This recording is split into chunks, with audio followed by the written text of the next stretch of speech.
Welcome to the new Cyber Frontier, bringing you the latest news on the local Colorado economy and initiatives that focus on the development of cybersecurity economics. You don't have to be a computer or cybersecurity expert to get plugged in. Your host, Chris Gorog, brings it straightforward, asks the tough questions, and brings the cyber world to a level of understanding for everyone. Chris is personable and opens up with our guests on issues we all would like to see addressed. You can find us on the web at www.newcyberfrontier.com. Now join our host as he introduces the topic for today's new Cyber Frontier. Welcome back, everybody, to the new Cyber Frontier. My name is Shawn Murray. I'll be the host for today's broadcast. I am welcoming a friend and colleague, Jim Wiggins, from the Federal IT Institute, otherwise known as FITSI. Welcome, Jim, and appreciate you being on the show today. Yeah, absolutely. Thanks, Shawn, for inviting me. Look forward to our discussions. Well, great. You're in one of those unique areas, and you're out in the National Capital Region where there's so much going on when we talk about cybersecurity and governance and the way that we do things. The government always seems to have a different flavor than the commercial side does. And what I'd like to do is have you introduce yourself as who you are, what's your background, and what influenced you to create this organization that we call FITSI. Absolutely. So I'm Jim Wiggins, and I guess the best way to describe me is kind of a professional educator by trade. I grew up in IT space back in the 1990s. And got involved in a lot of training and certification programs. Some people may remember the Microsoft and the Novell certifications that were real popular back then. This is back when the dot-coms took off. I realized that pretty quickly I was training my replacements. When you think about it, was just, there was obviously a huge demand curve for IT professionals. And I was really kind of looking out around the spectrum of things and wanted to decide, figure out where do I go next? And it seemed to me that we were building all of these networks and all of these IT systems, but the thing we weren't really focused on was how were we trying to protect and defend them. And so probably about 17 years ago now, I guess in the early 2000s, I got heavily into security and really spent a lot of my time in the cyber education space. And of course, we didn't call it cyber back then. It was information assurance. It went by a bunch of other different names. But I did that for probably, maybe 7 or 8 years.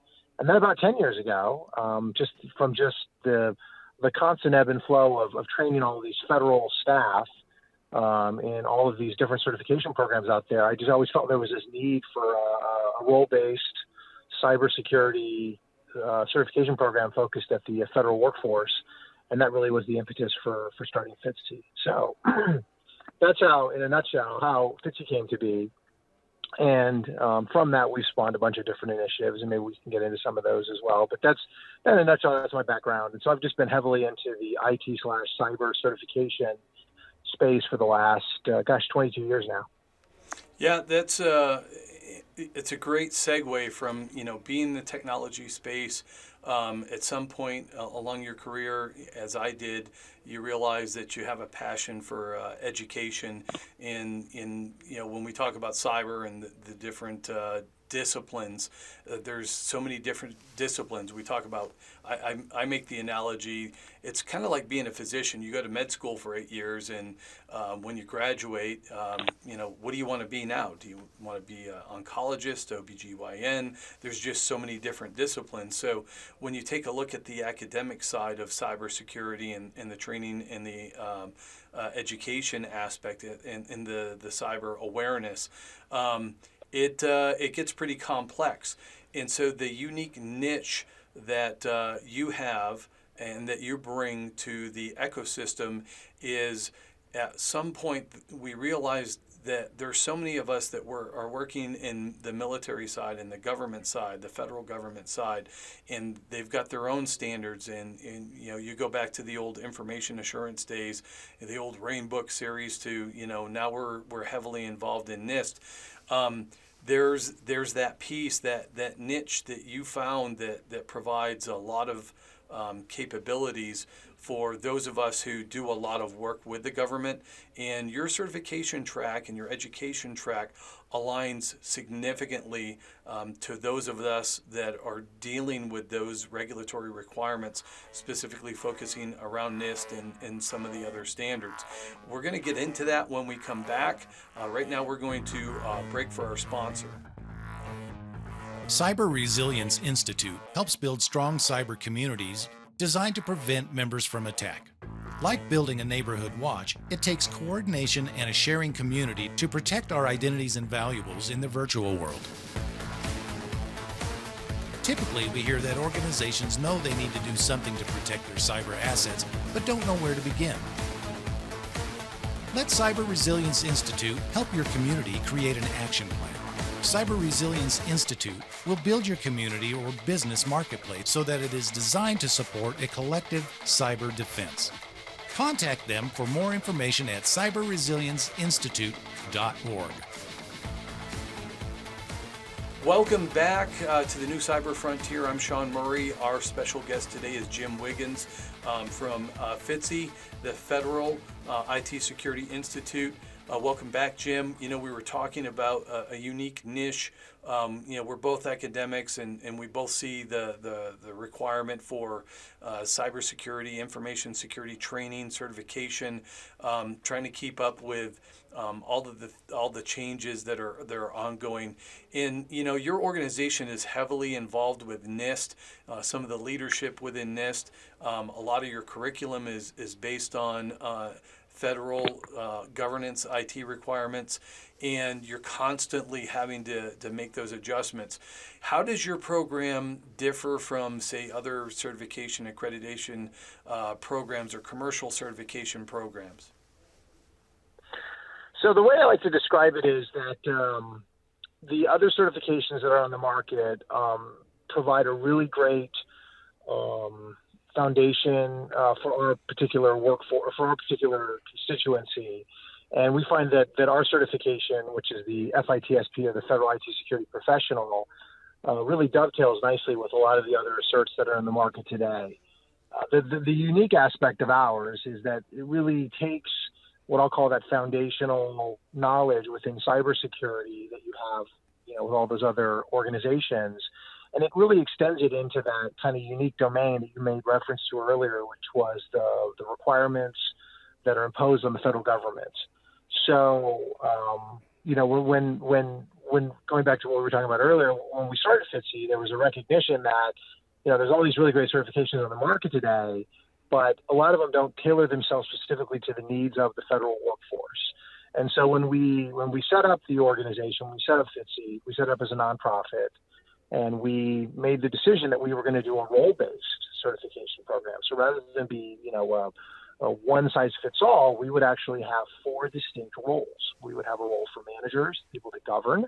We would have a role for designers, people that build, like architects.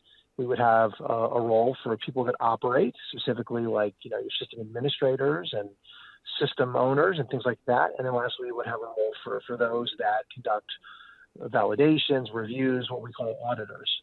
And so the idea there was to really take all of the good work that comes out of NIST and build assessments around those 4 specific roles that would tailor themselves towards really probably 95% of the whole federal workforce, whether they're contractors, whether they're military, whether they're actual civil servants, foreign service as well, obviously. And so that was really I think the unique proposition that FITSI brings to the table. We don't, I want to say, compete with those other certifications. We complement them. We just happen to have a very specific, unique niche in who we're trying to serve. And what we find is most of our certification holders, candidates, members, they come with all those other certifications. And what we do is we provide that entry into that unique discipline that is around the NIST guidance, and also all of the OMB mandates and those types of things. So that's a great description of that uniqueness that your certification program and all those various certifications in those key areas: management, operator, engineers, administrators, specifically for how it aligns to the government side as it aligns with NIST. So let me turn it around now. How does the rest of the government see your certification program, and it's so much more than just the certification program. You actually get leaders within the government that contribute to the program, contribute to the body of knowledge. How has that evolved, and how is that viewed from the government side? Great question. So this year, actually this month, is our 10-year anniversary for FITSI. So it's actually kind of I enjoy that. It's just how do I say this? It's a nice mark and a feather in our cap, I guess. But it's been a long road, right? So for the first couple of years, people were looking at our organization, looking at our particular certification, and going, "What is this? What's the value of it again?" After 10 years of really trying to promote the program and to your point, make a lot of those particular relationships with industry leaders within the federal space, people like Dr. Leon Ross from NIST or Mrs. Donna Dotson from NIST, some former generals like General Gregory Toohill. We've really started to build kind of awareness of our program and the value proposition that we bring. So we've made those inroads into a lot of key cyber leaders within the federal space. Just from a networking perspective. And then the other thing that we've been able to do is we've been able to get federal agencies to start to buy into the program, right? We have actually several agencies like the Department of Homeland Security, we have the Department of State. They actually have our certification program on their, what they call their skills incentive programs, or their cyber skills incentive programs. This is where they actually pay their staff additional monies for retention purposes to earn our certification. Now, we're not exclusive on that list, but it's a nice, again, feather in our cap that we're recognized by two decent organizations, two large federal agencies or departments that see the value in the program and will directly pay their staff to earn one of our credentials. And then in addition to that, we have participation from a whole bunch of other organization or federal agencies out there: NASA, USDA, USAID. So there's about a half a dozen or so agencies today that recognize the value proposition of what we're doing and actually send their staff to either take training and or pursue the actual certification. And that brings a lot of value, not just to the professional, especially those of us that have been with the government for a long time. A lot of us, I mean, that's a culture thing, and I know that I was one of the first recipients of the auditor. I want to say 2011.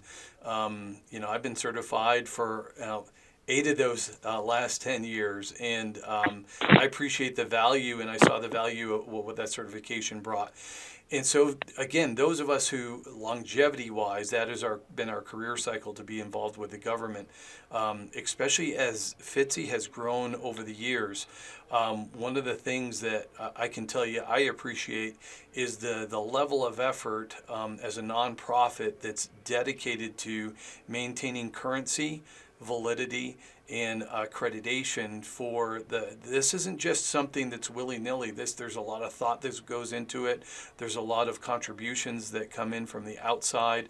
Can you talk about what that level of effort is? I mean, I've only touched a little bit on it, but the level of validity now that you've been around at the 10-year mark, what's the level of scrutiny that goes into the validity of each one of these certification programs that would make it valuable to someone who is considering your programs?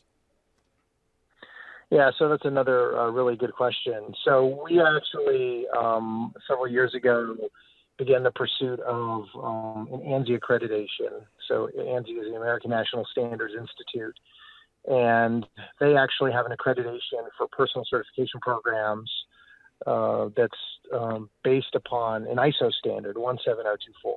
And so ISO has a standard out there, and in order to get the accreditation, you have to meet the rigors of that particular standard. And that standard deals with everything from a pretty robust and audited management system, and that deals with all your policies, and you've got to be able to demonstrate impartiality and a whole bunch of when you deal with candidates and so on and so forth. In addition to that, that process requires you to go through and have your assessments validated, and not just have somebody write a test, but have the tests actually what I'll call beta tested, where someone takes the test or a number of people take the test, and then they do a review of how the performance of each of the items are.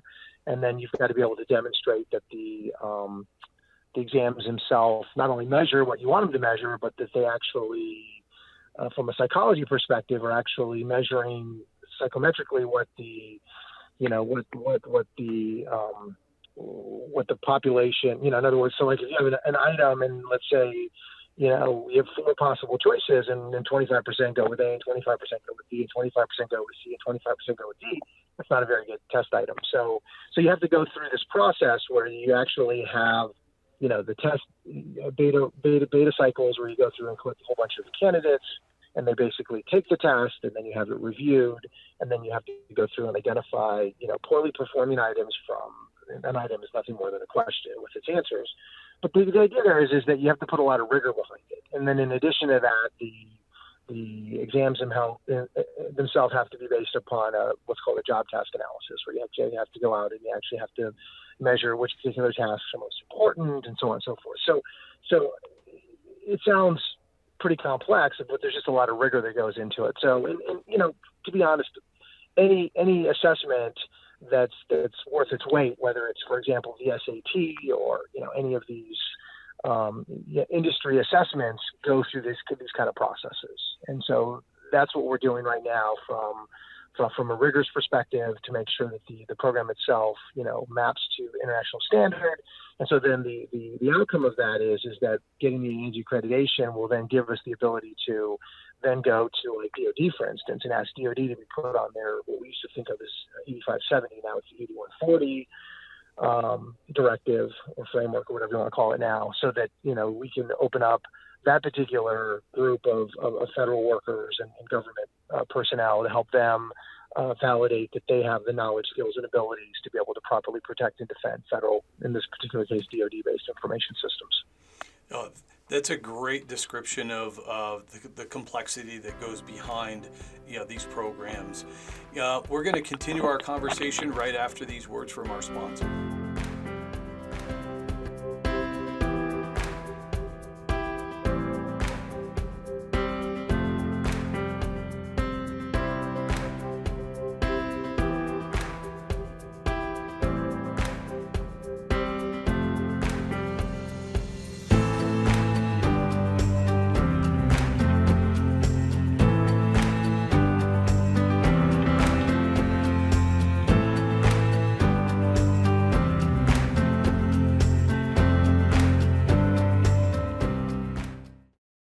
Murray Security Services are your cybersecurity experts with decades of experience providing professional training services for our clients in various industries.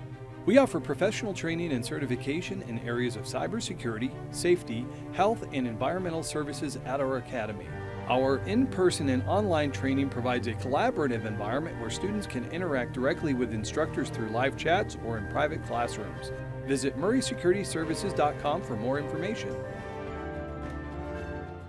Welcome back. We have Jim Wiggins from the Federal IT Security Institute, otherwise known as FITSI. Jim's been talking about this program. They're just celebrating their 10-year anniversary.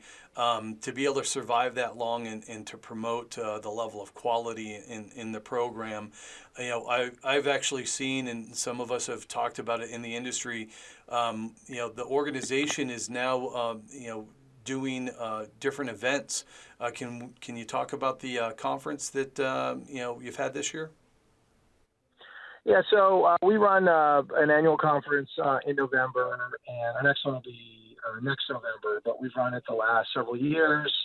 And what we try to do is we bring together industry subject matter experts. We've had speakers from DHS that have come and talked about all aspects of, from, for example, like the CDM program, the continuous diagnostics and mitigation program. We've had the program manager from there. We've had people from the NCIC, from DHS. We've had authors from NIST, like Dr. Ron Ross has come in prior years, as well as Kelly Dempsey and some other authors to come talk about updates to core NIST documents.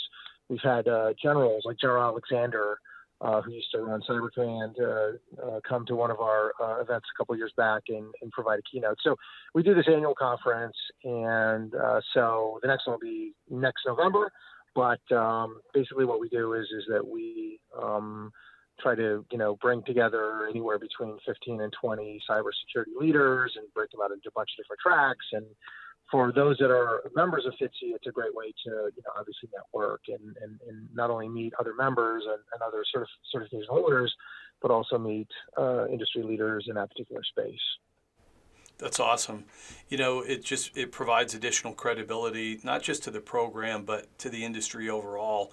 And again, the focusing on, the government worker, that federal worker, whether they be a contractor, a government, a civilian, or maybe a military person, the credibility that goes along with the program just brings that much more value, especially as a FITSI member. So let's talk about where do you see in the next 5 to 10 years? Where do you see this going? So right now we've got, I think we just hit our 2,000th member, which was kind of a nice milestone. So I want to see the organization ideally grow to maybe 5,000 or so members over the next, 5 or so years. I think that the traction we're starting to see now with quote unquote government adoption of our certification program is really helping that quite a bit. As I mentioned, we're seeing quite a bit of interest from some departments like State Department and USAID and USAID and those types. And so I think the ANSI accreditation will only continue to validate, how beneficial the program is, because now you've got independent stamp of approval from a standards body that basically says, hey, you do actually meet the ISO standard. That in and of itself will take us some time to finalize, but I expect with that getting wrapped up, hopefully within the next 6 months or so, that'll then open up other options in terms of, markets for going after other, federal agencies. Like I mentioned, the Department of Defense, which would be a good department to ultimately be able to get into. And so that'll hopefully help us continue to grow. The other thing we want to do, obviously, is we want to continue to grow the certification base. And so while we've been doing the lion's share of the training and obviously the certification, we'll have training partners that'll come on board, hopefully at that point, and start to help train the staff, help train candidates that want to pursue the actual certification. And so, the idea there is to build kind of an ecosystem around, high quality training providers that, if you're, for example, not in our biggest limiting factor right now is we're predominantly in the Washington, D.C. area. And so it's tough for us to service, Colorado or to, Texas or other areas of the country. Now, having said that, 95% currently of all of our members are in the Washington, D.C. area. So that hasn't been that huge of an issue. But as we grow, we need to be able to be responsive to that. So we're looking right now at, remote proctoring options where people can, for example, take the exam without having to come to D.C. And then, like I mentioned before, having an authorized training center program where we can have high quality training organizations help out with facilitating training. That'd be perfect. That just aligns with a lot of the other professional, training organizations that are out there, the other certification bodies. It's the same strategy that they use. And we're even starting to see more hybrid type courses where you can have a live class, say, in Virginia and have an online element as well. What's interesting is, both being academics, I do some training over in the European market, and I've actually had people ask me about FITSI, the organization, and some of the certifications. And the reason why I'm hearing some of this is, maintaining ISO standards is expensive for some organizations. And when you look at the 27001, the ISMS, the Information Security Management System, and then the controls out of 27002, they're not as comprehensive as NIST is. And NIST doesn't have a cost associated with the framework itself. It's freely available.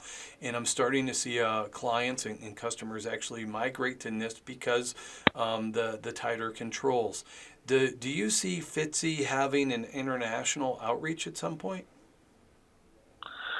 I think so. I mean, I think, as you were kind of describing that, the thing that came to my mind was the NIST CSF, right, Cybersecurity Framework, which is kind of an alternative to those commercial sector companies that don't really want to have kind of a government centric approach. We've got the RMF and we've got now the CSF as well, too.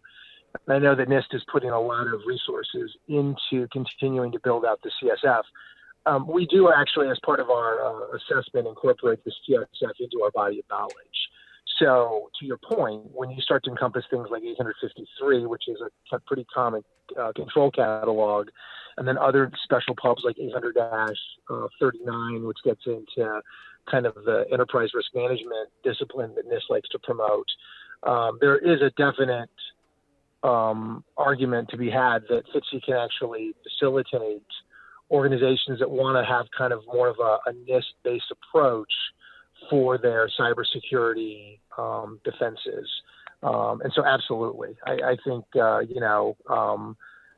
not going to necessarily compete directly with some of the organizations that do ISO training necessarily, but definitely if an organization is looking for a more cost-effective approach to, implementing their cybersecurity management systems, I would look at. I guess my initial thought is look at the CSF in lieu of the 27,001.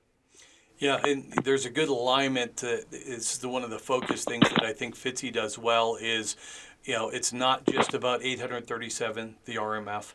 It's not just about the 853, the controls. That's what most people look at when they look at, RMF, it's 853, it's 837. It's 839, like you had mentioned, the risk management guide. It's 830, the relationship with the risk assessment guide. It's 855, your performance metrics. All of the documents are developed to coincide to mature your program. And one of the things that I find that FITSI does well is align the various NIST governance artifacts so that they're comprehensive. They're not as confusing when you're trying to figure them out. Do this in accordance with this. This is the passage. This is the artifact that aligns to that. So that's one of the things I think FITSI does well, and others that I talk to, when it gets into those of us who've been around a really long time, and you start, mapping it back to FIPS and other standards, that's when, sometimes we can get ahead of ourselves. But again, there's an alignment, and it makes sense. Let's talk about your advisory board. So you have an advisory board. Can you talk a couple of minutes about that? Well, we actually have several different groups. So we have, I think when we say advisory, I think you may be referring to like our scheme committee. So we have actually a group of SMEs that kind of manage the certification itself. We call that the scheme committee. We've got, several different, we've got a scheme committee, we've got a certification committee, we've got an audit committee. So the scheme committee itself is the one that basically kind of oversees the certification. So this kind of goes back to that ISO standard that we were talking about previously, the 17024, and following, that particular standards process. But the idea there is that you've got to have a framework, if you will, for how you're going to go about assessing your certification candidates.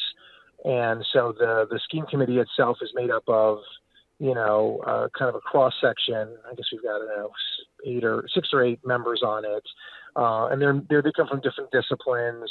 And their primary job, like I mentioned, is just to really oversee the certification scheme and ensure that it's staying current, right? So we meet every year. We got to go through and make decisions to what you were just talking about earlier.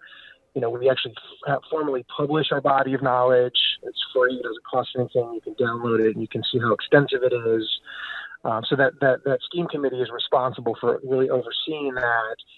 They're the ones that set policy for the candidates. Like if you're going to have like a renewal policy or some kind of fee attached to it. That's what that the scheme committee basically does. So their primary job is just to make sure that we stay current, and so that we're not falling behind relative to keeping up with the standards. As you mentioned earlier, it's moving quick, right? I mean, if there's something new, it seems like every month it's coming out from some government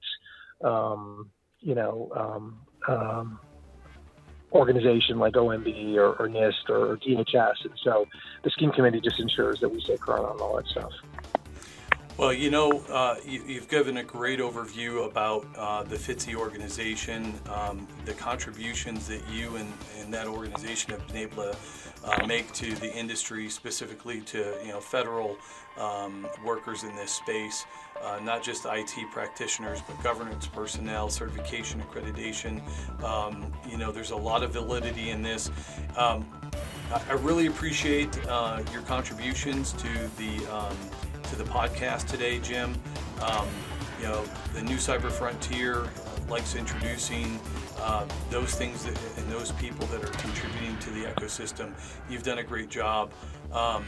I'd like to come to the end of the show and say thank you very much for participating today on the new Cyber Frontier. Thank you, Shawn. I appreciate it. And if any of the listeners want to get some more information, please feel free to check out our website at www.fitsi.org. FITSI.org. I hope you don't mind me giving a quick plug, but just I want to make sure in case somebody wants more info, they can certainly go out and check out the website and learn more about the certification program and what we're doing. So thanks again. Appreciate it. Thank you so much, Jim. Have a great day. We hope you have enjoyed this episode of New Cyber Frontier.